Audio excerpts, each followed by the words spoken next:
On the morning of September 11th, 2001, 19 men armed with box cutters directed by a man on dialysis in a cave fortress halfway around the world using a satellite phone and a laptop directed the most sophisticated penetration of the most heavily defended airspace in the world, overpowering the passengers and the military combat-trained pilots on 4 commercial aircraft before flying those planes wildly off course for over an hour without being molested by a single fighter interceptor. These 19 hijackers, devout religious fundamentalists who like to drink alcohol, snort cocaine, and live with pink-haired strippers, managed to knock down 3 buildings with 2 planes in New York, while in Washington a pilot who couldn't handle a single-engine Cessna was able to fly a 757 in an 8,000-foot descending 270-degree corkscrew turn to come exactly level with the ground, hitting the Pentagon in the budget analyst office where DoD staffers were working on the mystery of the $2.3 trillion that Defense Secretary Donald Rumsfeld had announced missing from the Pentagon's coffers in a press conference the day before, on September 10th, 2001. Luckily, the news anchors knew who did it within minutes. Osama bin Laden. The pundits knew within hours. Osama bin Laden. The administration knew within the day. Terrorists who committed these acts and those who harbor them. And the evidence literally fell into the FBI's lap. That a hijacker's passport was found blocks from the World Trade Center crash site, if you can believe that. But for some reason, a bunch of crazy conspiracy theorists demanded an investigation into the greatest attack on American soil in history. That investigation was delayed, underfunded, set up to fail, a conflict of interest, and a cover-up from start to finish.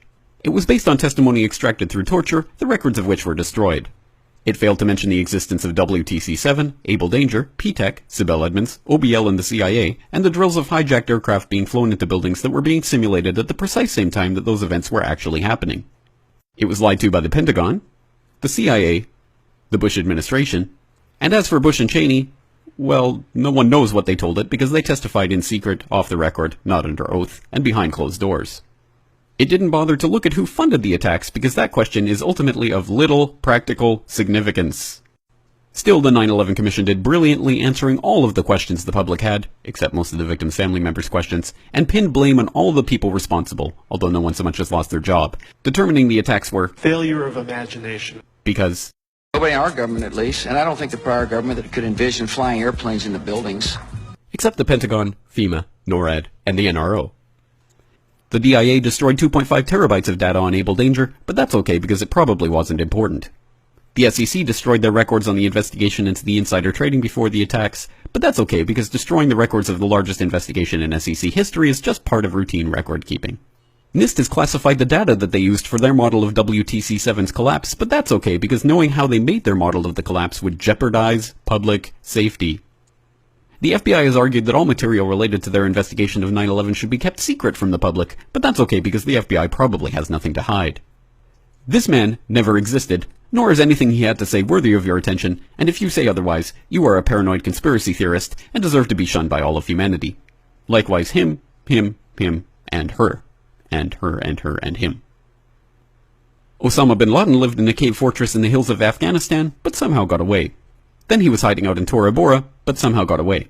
Then he lived in Abbottabad for years, taunting the most comprehensive intelligence dragnet employing the most sophisticated technology in the history of the world for a decade, releasing video after video with complete impunity and getting younger and younger as he did so, before finally being found in a daring SEAL team raid which wasn't recorded on video, in which he didn't resist or use his wife as a human shield, and in which these crack special forces operatives panicked and killed this unarmed man, supposedly the best source of intelligence about those dastardly terrorists on the entire planet.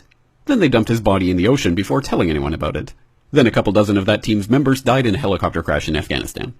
This is the story of 9/11, brought to you by the media which told you the hard truths about his head could be seen to move violently forward. And they took the babies out of the incubators. And mobile production facilities. And the rescue of Jessica Lynch. If you have any questions about this story, you are a batshit paranoid tinfoil dog-abusing baby hater and will be reviled by everyone. If you love your country and or freedom, happiness, rainbows, rock and roll, puppy dogs, apple pie, and your grandma, you will never ever express doubts about any part of this story to anyone. Ever. This has been a public service announcement by the Friends of the FBI, CIA, NSA, DIA, SEC, MSM, White House, NIST, and the 9/11 Commission. Because ignorance is strength.